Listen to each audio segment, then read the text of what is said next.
여호와께서 이르시되 내가 성내는 것이 옳으냐 하시니라. 요나가 성읍에서 나가서 그 성읍 동쪽에 앉아 거기서 자기를 위하여 초막을 짓고 그 성읍에 무슨 일이 일어나는가를 보려고 그 그늘 아래에 앉았더라. 하나님 여호와께서 박넝쿨을 예비하사 요나를 가리게 하셨으니 이는 그의 머리를 위하여 그늘이 지게 하며 그의 괴로움을 면하게 하려 하심이었더라. 요나가 박넝쿨로 말미암아 크게 기뻐하였더라.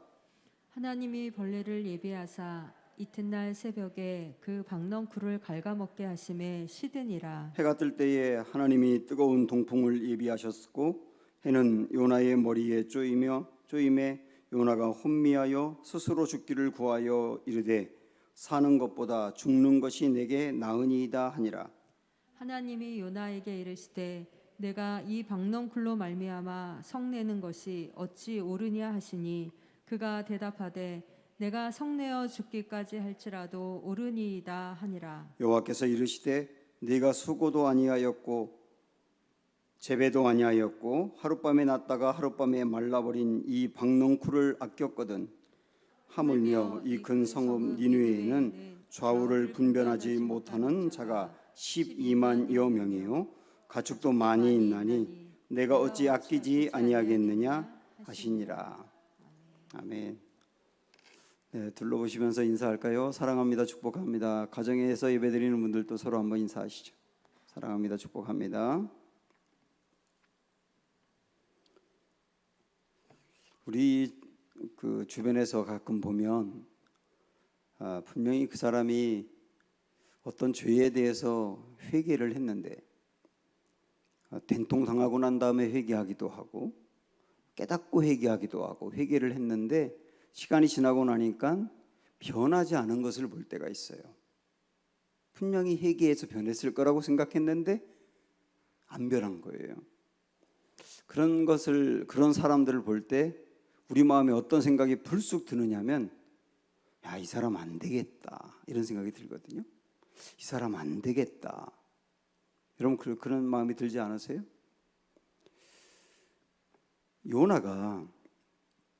요나서에서 보여주는 요나의 어떤 치명적인 문제는 어떤 독선이 있는 거예요. 그에게 독선.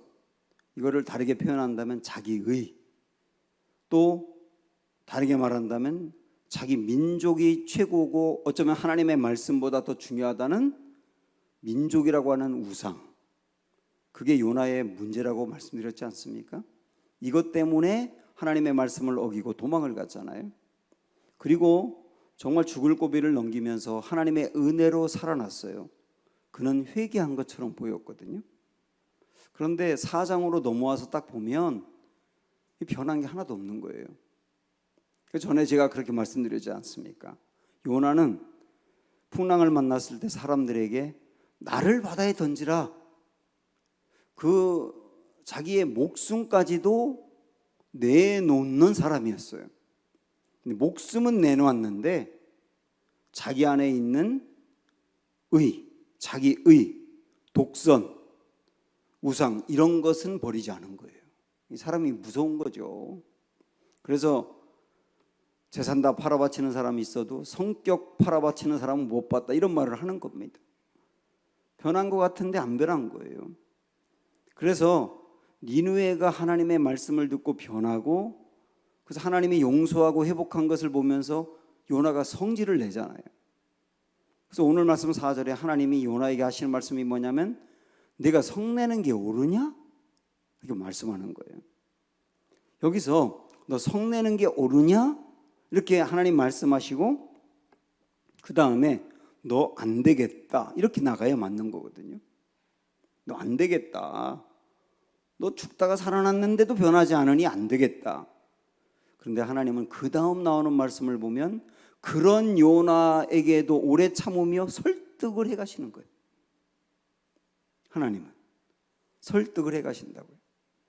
어쩌면 법적인 용어로 보면 요나는 집행유예 상태예요. 그는 사실은 사형을 당했어야 되는데 사형을 당해야 될 사람에게 집행유예를 한 거라고요. 집행을 하지 않고 유예하면서 지켜보겠다는 거죠. 근데 그는 집행유예 상태에서도 변한 게 없는 거예요. 그래서 안 되겠다 이렇게 나가야 되는데 하나님은 설득을 해 가신다. 설득해 가는 방법이 뭐냐면 박넝쿨 얘기를 하시는 거예요. 어느 날 요나가 니느웨 성 밖에서 어쩌면 니느웨를 이렇게 바라보고 있었던 것 같아요. 근데 굉장히 햇빛이 강하고 또 동풍이 불어서 아주 뜨거운 바람이 불어 힘들었습니다.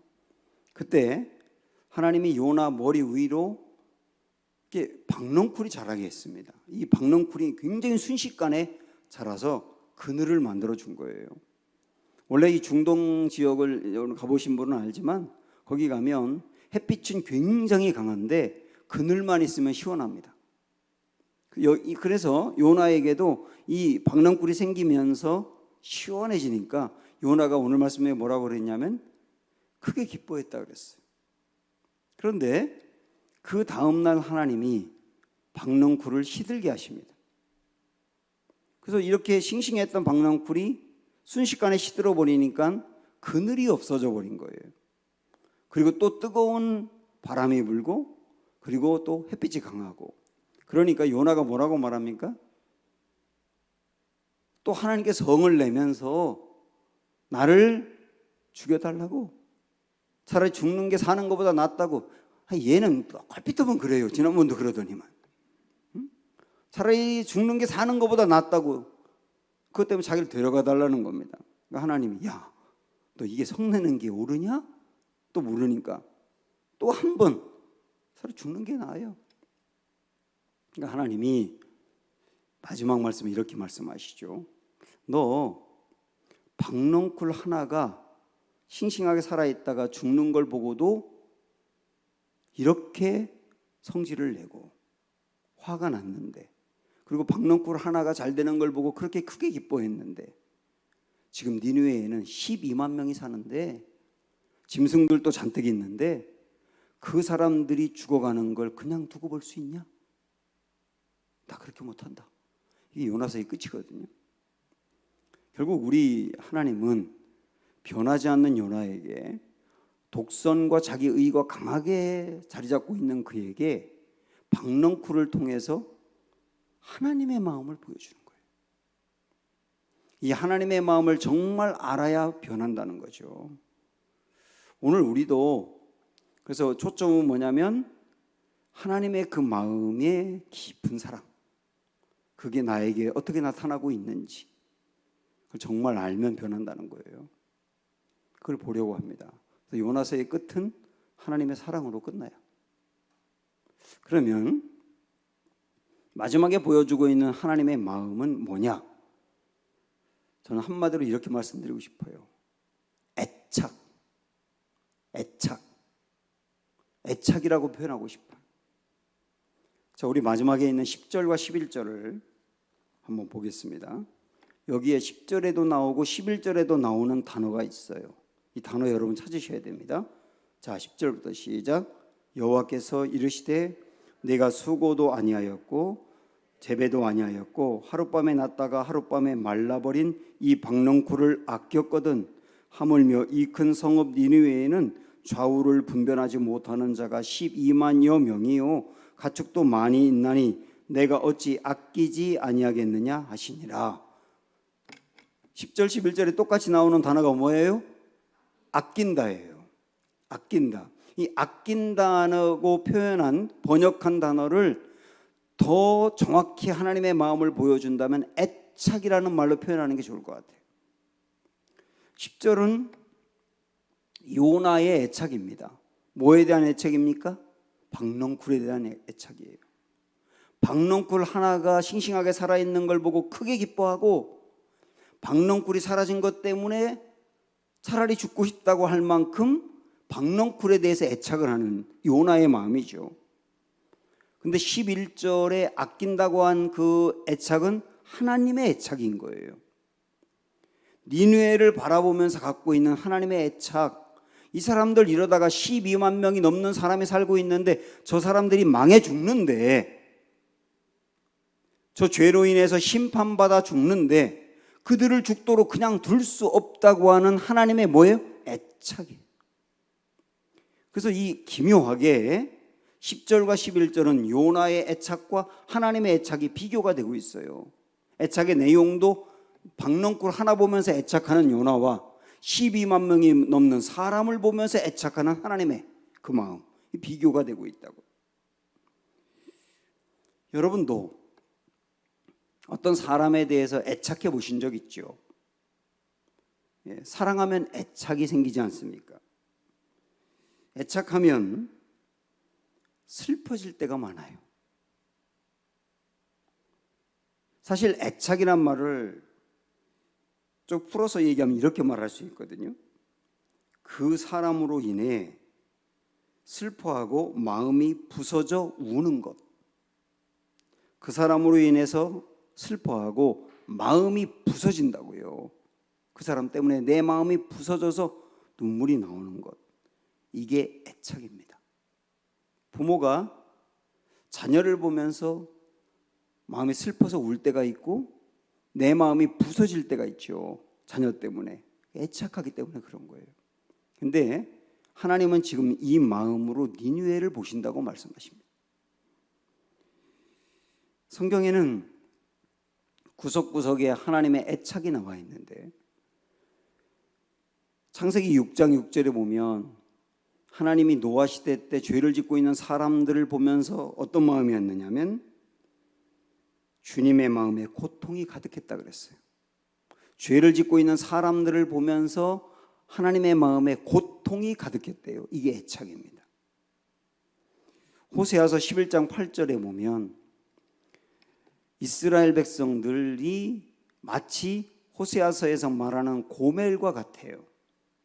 하나님의 사랑을 받고도 또 집을 나가서 엉뚱한 남자들과 어울리고 몸을 쉽게 팔아버리고 그러는 이 고멜과 같은 상태가 이스라엘 백성들이에요. 근데 그 이스라엘 백성들을 보면서 하나님이 갖는 마음을 한번 들어보시겠어요? 에브라임이여, 에브라임은 이스라엘을 말하죠. 내가 어찌 너를 놓겠느냐? 이스라엘이여, 내가 어찌 너를 버리겠느냐? 내가 어찌 너를 아드마같이 놓겠느냐? 어찌 너를 스보임같이 두겠느냐? 아드마 스보임은 소돔 고모라 땅이 망할 때 바로 옆에서 함께 망한 땅이랍니다. 내가 어찌 그 땅들처럼 너희를 버리겠느냐? 심판하겠느냐? 이런 얘기죠. 내 마음이 내 속에서 돌이키어 나의 긍휼이 온전히 불붙듯 하도다. 여기서 말하는 긍휼이 애착이거든요. 내 마음에서 애착이, 너희를 향한 애착이 불붙듯 한다. 그래서 너희를 보면 내가 너무 슬프고 고멜같이 죄를 짓고 있는 너희를 보면 내 마음이 너무나 슬프고 내 마음이 부서져 버리겠어. 그래서 내가 너희를 보면 정말 눈물이 나와 라고 하나님이 말씀하시는 거거든요. 예수님도 마찬가지예요. 예수님이 십자가 위에서 못 박혀 돌아가시는 과정에서 예수님을 십자가에 못 박은 사람들, 조롱하는 사람들, 그 사람들을 위해서 하나님께 뭐라고 기도합니까? 주여 저들의 죄를 용서해 주십시오. 그 다음 뭐라 그랬어요? 모르고 하는 겁니다. 예수님을 십자가에 못 박고 낄낄거리고 침을 뱉고 눌리고 그러는 사람들까지도 애착을 가지고 그들을 마지막에 버리지 못하고 하나님 저들 용서해 주셔야 됩니다. 모르고 그러는 거니까 하나님 용서해 주세요 라고 그들을 끝까지 포기하지 않는 주님의 애착이 나와 있다고요. 어떤 그 박사가 성경 안에서 예수님의 감정만 가지고 논문을 쓴 게 있어요. 근데 그 논문에 내용 중에 이런 게 있습니다. 예수님은 성경에 있는 내용을 분석했더니 한 번 웃으면 20번 우시더라는 거예요. 한 번 웃을 때 20번 우시더라는 거예요. 우리 예수님이 우울증이라서 그러냐? 우리 예수님은 성령과 함께할 때 기쁨이 충만하다고 했거든요. 근데 그렇게 기쁨이 충만하신 분인데 한 번 웃을 때 20번 울어요. 왜 그렇습니까? 애착 때문인 거예요. 애착. 포기할 수 없는 애착. 이 애착 때문에 우리 하나님은 니느웨 사람들이 정말 심판받을 죄를 짓는 걸 보면서 감정이 정말 아팠던 거예요. 왜 우리 주변에도 어려움 당하고 고통당하는 사람을 보면 너무 마음이 아프다 그러는데 실제 마음이 별로 안 아픈 경우가 있잖아요. 그런데 다른 사람의 문제를 보면서 정말로 내 마음이 너무나 고통스럽고 쓰릴 정도로 아픈 경우가 있어요. 정말로 그런 경우가 있다고요. 그게 감정이 아픈 거거든요.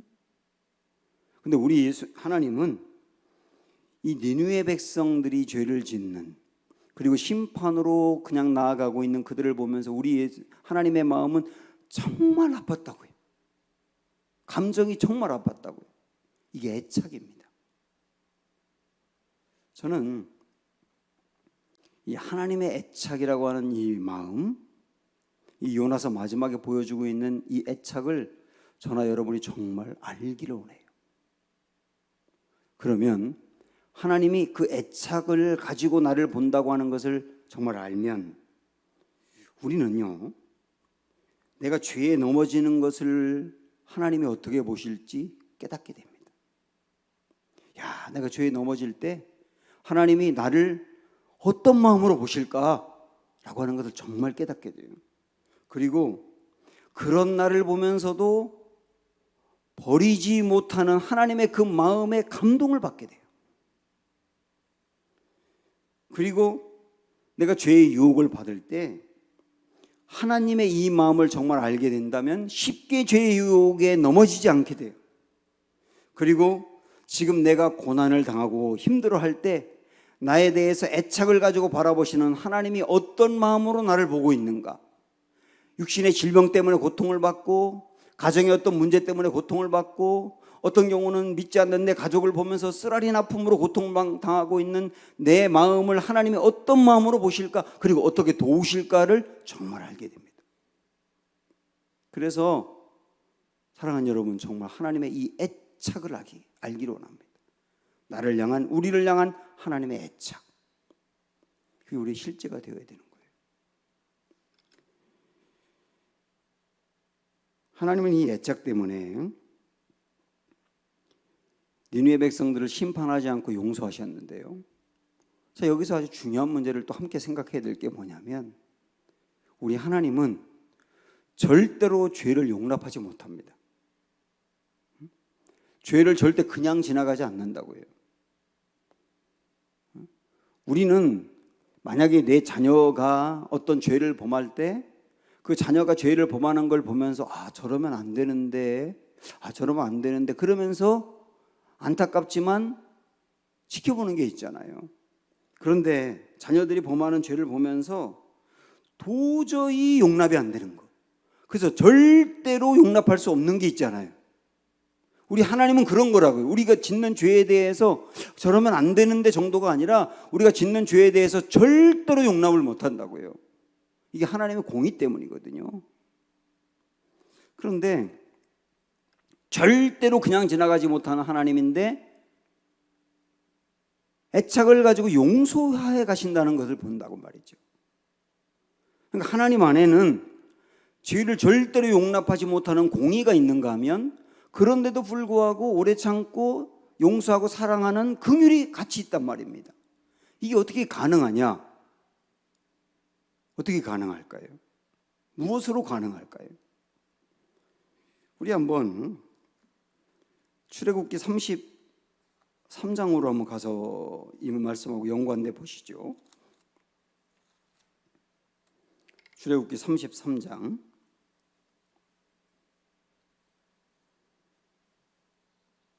18절 보십시오. 18절. 자, 모세가 하나님께 기도합니다. 이렇게 모세가 이르되 원하건대 주의 영광을 내게 보이소서. 여기서 말하는 영광을 보여달라고 하는 것은 모세가 하나님의 형상을 보고 싶다고 한 거거든요.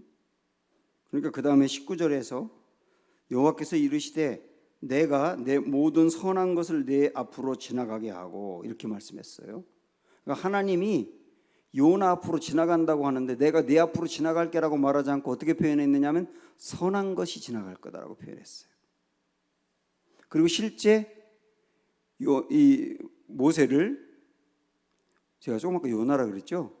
모세를 바위 뒤에 숨겨놓고 그 앞으로 진짜 지나가셨어요. 자, 우리 하나님은 당신을 뭐라고 표현했느냐면 선하다고 표현했어요. 선하다. 자, 이거 기억하시고. 그런데 34장으로 가서 6절, 7절을 한번 보십시오. 6절, 7절. 6절과 7절은 완전히 반대입니다. 6절, 여호와께서 그의 앞으로 지나시며 선포하시되 여호와라 여호와라 자비롭고 은혜롭고 노하기를 더디하고 인자와 진실이 많은 하나님이라 인자를 천대까지 베풀며 악과 과실과 죄를 용서하리라. 여기까지. 이건 하나님의 긍휼이죠. 사랑이죠.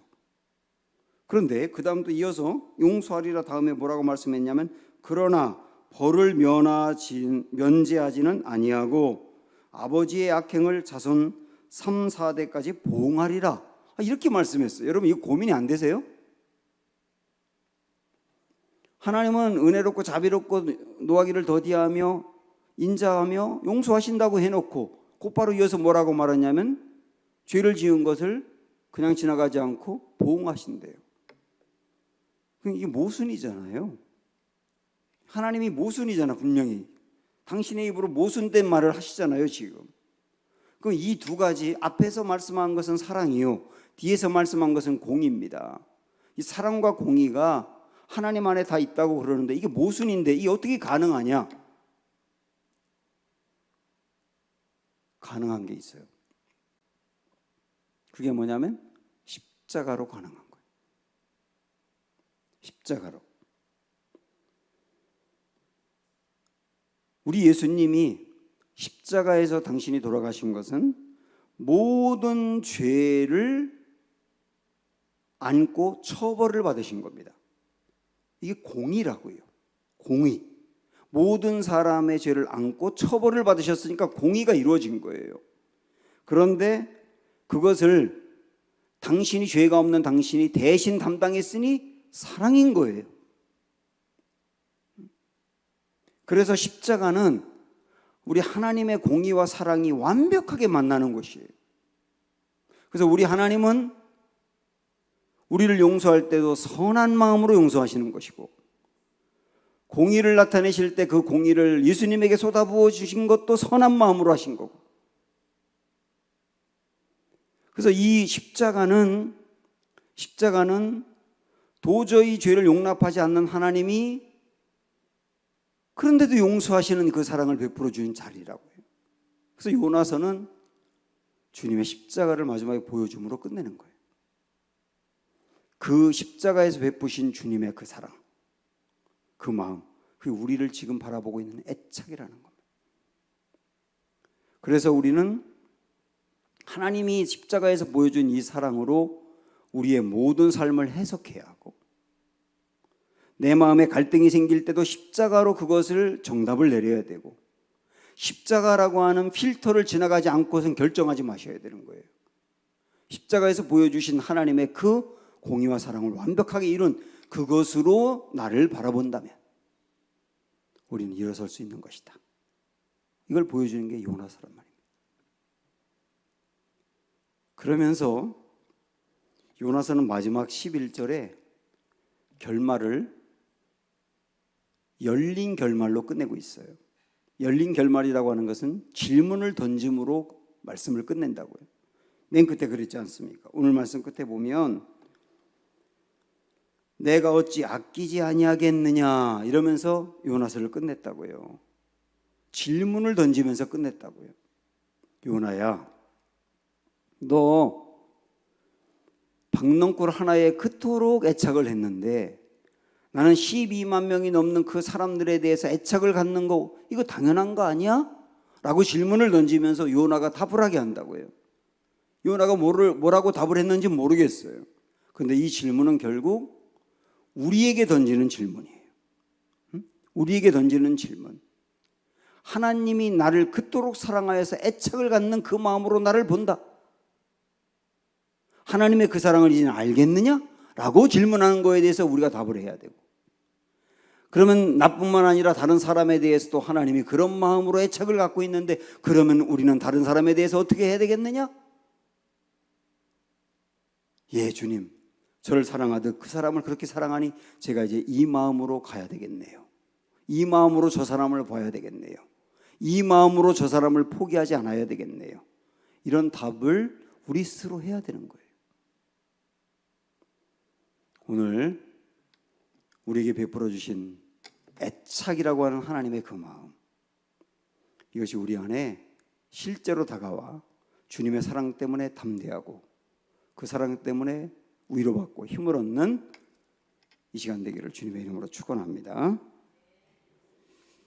하나님의 꿈 함께 찬양하겠습니다. 지금 오늘 불렀던 이 부르는 찬양은 지금 들은 말씀하고 연관이 되는데, 우리가 안 불렀던 건데 제가 이 말씀, 이 가사를 좀 여러분과 좀 나누고 싶어서 이 찬양 불렀습니다.